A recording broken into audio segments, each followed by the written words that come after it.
అసమానమైన పని మాత్రమే చేస్తాడు. అసమానమైన పని ఏంటంటే చేతికి సంఖ్యలు ఊడదీయడం మాత్రమే. And it is your duty to obey with humility for the ordinary tasks. మళ్ళీ ఒకసారి చెప్తున్నా, అసమానమైన పని చేయాల్సిన పని దేవుంది, సామాన్యమైన పని విధే చూపించాల్సిన పని మనది. ఈ రెండు కలిస్తే ఏం జరుగుతుంది? అద్భుతం. అర్థమైంది చేతండి. God alone does extraordinary, but you should do the ordinary task in obedience and humility. ఎందుకు చెప్తున్నా ఈ మాట అంటే, నీకు విధేయత వినయము రెండో దేవుడు నేర్పించి అవి రెండు సమతుల్యంగా సామాన్యమైన పనులు నువ్వు చేయడం ఆరంభిస్తే అసమానమైన పని దేవుడు చేసుకుంటూ రెండు సమ్మిళితమైతే అద్భుతం నీ సొంతం, విడుదల నీ సొంతం, విజయం నీ సొంతం, వాగ్దాన నెరవేర్పు నీ సొంతం. ఈ రెండు కలవాలి. మీరు ఈ మాట నమ్మకపోతే వందల ఉదాహరణలు బైబిల్లో ఉన్నాయి, చెప్పాలని ఆశపడుతున్నా. త్వర చూస్తాం. దేవునికి చనిపోయిన లాజర్ని బ్రతికించడం దేవునికి కష్టమా, ఈజీనా? త్వర చెప్పాలి. చనిపోయిన లాజర్ని బ్రతికించాడా లేదా? ఇది ఎక్స్ట్రాడినరీ వర్క్ అయితే ఆ సమాధికి ఉన్న రాయి దొర్లించుమని ఎవరికి చెప్పారు? శిష్యులకు చెప్పాడు. ప్రశ్న, చచ్చిపోయిన శవాన్నే లేపగలిగిన దేవుడు, కుళ్ళిపోయిన శవాన్నే లేపగలిగిన దేవుడు ఆ సమాధికున్న రాయిని మీరు దొర్లించిన ఒక సామాన్య పని శిష్యుల కింద చెప్పాడు. ఆలోచించారా? చేత కదా దేవునికి? నాయన అద్భుతం చేయి నాయన, లాజర్ లాంటి పరిస్థితి ప్రభా, నా జీవితము కప్పు కొడుతుంది ప్రభా. ప్రభు అంటే తలుపుది, రాయి దొర్లించు, శిష్యులారా రాయి దొర్లించనంటే అది కూడా నువ్వే చేసుకో ప్రభా అంటామా లేదా? మూడో మాట మీరే చెప్పండి. యాయిరు కూతుర్ని దేవుడు ఎక్స్ట్రాడినరీ వర్క్గా చనిపోయిన యాయిరు కూతుర్ని బ్రతికించాడా లేదా? త్వరగా చెప్పరండి, మీరే చదవండి. లూకా సువార్త 8వ అధ్యాయం 55వ వచనం. చచ్చిపోయిన లాయిరు కూతుర్ని బ్రతికించడం ఎక్స్ట్రాడినరీ వర్క్ దేవుడు చేస్తే ఎంత సిల్లి వర్క్ అడుగుతున్నాడు దేవుడు చూడండి. 8:55. ఆమె ప్రాణము తిరిగి వచ్చెను గనుక వెంటనే ఆమె లేచెను. అప్పుడు ఆయన ఆమెకు భోజనము పెట్టుడని ఆజ్ఞాపించాను. భోజనం పెట్టడని నేను చెప్పాలండి? మీరు ఎవరో ప్రశ్న అడగండి, మీరే చెప్పండి. చచ్చిపోయిన లాయర్ కూతురుని బతికించడం సామర్థ్యం ఉన్న దేవునికి బువ్వ పెట్టడం పెద్ద ఎక్కువనా? Yes or no? మీరు ఆలోచించండి. చచ్చిపోయిన యాయిరునే కూతుర్నే బతికిస్తే ఆఫ్టర్ ఆల్ ఒక పూట భోజనం అంట ఎవరు పెట్టాలంట? ఎవరు పెట్టాలి? అమ్మ నువ్వు పెట్టు. ఎవరికి? యాయిరు కూతురికి పెట్టండి, భోజనం పెట్టండి. See, God's job is to do the extraordinary. Your job is to obey to the ordinary.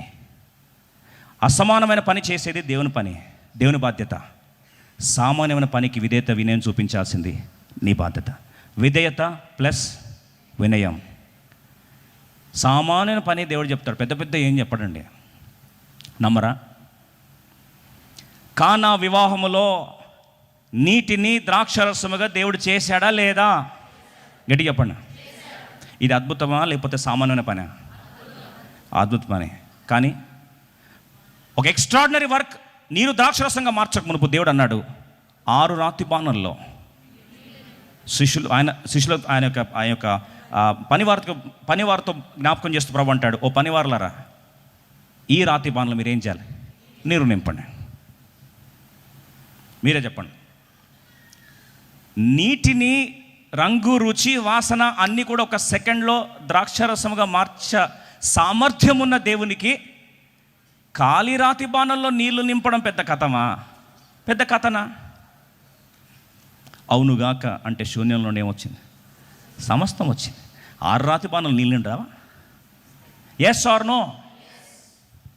చాత కాక కాదు, సామాన్యమైన దేవుని మాటలకు నీ వినయం, నీ విధేయత జోడిస్తే అసమానమైన దేవుని కార్యం క్షణములో నీ కళ్ళ ముందు చూస్తావు. నమ్మరా? 5 రొట్టెలు 2 చేపలు దేవుడు ఎన్ని వేల మందికి పంచాడు? 5,000 మందికి పంచాడా లేదా? ఇది అద్భుతమా సామాన్యమా? అద్భుతమే. అయిపోయిన తర్వాత 5,000 మంది తినిన తర్వాత చాలా మిగిలిపోయినాయట, రొట్టెలు చేపలు. శిష్యుని పిలిచి అన్నాడు, పోయి ఏరుకోండి అని. ఏరే బిజినెస్ చెప్పాడంట. ఏ బిజినెస్? ఏరుకునే బిజినెస్ అంట. మొత్తం ఏరి ఏం చేశాడండి? 12 గంపలు నింపారు. నేను ఒక మాట అడుగుతాను, మీరే చెప్పండి. ఈ 5 రొట్టెల నుండి 5,000 మంది తిని ఇన్ని 12 గంపలు మిగిలేంత ఆశీర్వదించే దేవుణ్ణి పెట్టుకొని మిగిలిన రొట్టె ముక్కలు శిష్యులు ఏరాల్సినంత అవసరం ఉందా? Yes or no? ఉందా లేదా? సస్సేమీ లేదు. నేనంటే ఏం చెప్తాను తెలుసా? నేనే ఉంటా ఏమంటానంటే, ప్రభా నీ మీద నా విశ్వాసం రేంజ్ ఎట్లా పోయిందంటే, 5 రొట్టెలు 2 చేపలు ముందు ఒకలాగా విశ్వాసం, తర్వాత ఒకలాగా విశ్వాసం. ఇప్పుడు 12 గంపలు మోసుకొని ఇంతింత భారం భుజాల మీద పెట్టుకొని మేము మోసుకొని తీసుకోవాల్సినంత అవసరం నీ శిష్యులుగా మాకైతే పడలే ప్రభా. నీ రేంజ్ ఏంది? నీ సామర్థ్యం ఏంది? నీ చేతిలో క్యారియర్ బాక్స్ పెడితే చాలు. ఒక్క క్యారియర్ బాక్స్ పెడితే 5,000 మంది తిని మళ్ళీ సేమ్ స్టోరీ రిపీట్ అవుతున్నప్పుడు ఈ 12 గంపలు మేము ఎత్తాల్సిన అవసరం లేదుగాక లేదు. ఇఫ్ పాసిబుల్ నేను క్యారియర్ బాక్స్ తెచ్చుకున్నా, ఒక్క క్యారియర్ బాక్స్ నింపుకొని ఒక్కటి క్యారీ చేస్తా అంటామా లేదండి? త్వరగా చెప్పాలి.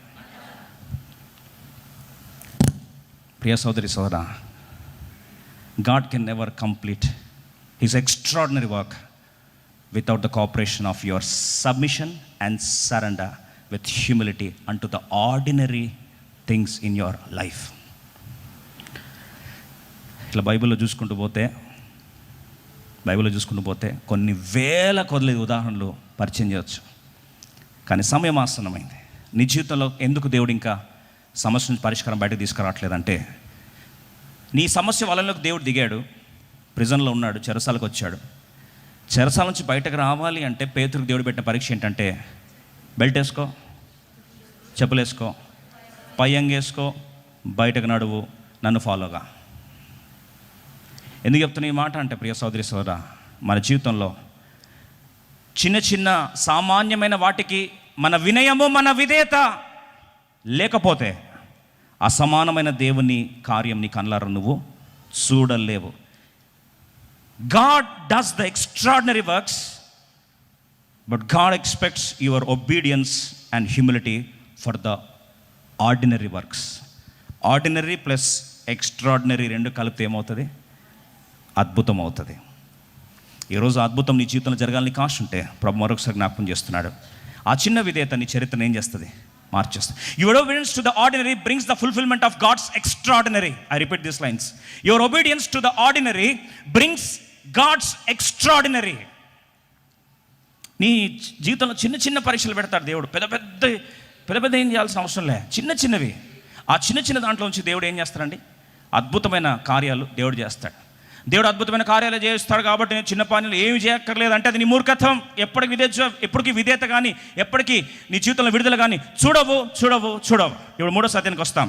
మొదటిది ప్రార్థన. Prayer was a turning point. Number 2 వినయము, విధేయత, హ్యూమిలిటీ అండ్ ఒబీడియన్స్. నెంబర్ 3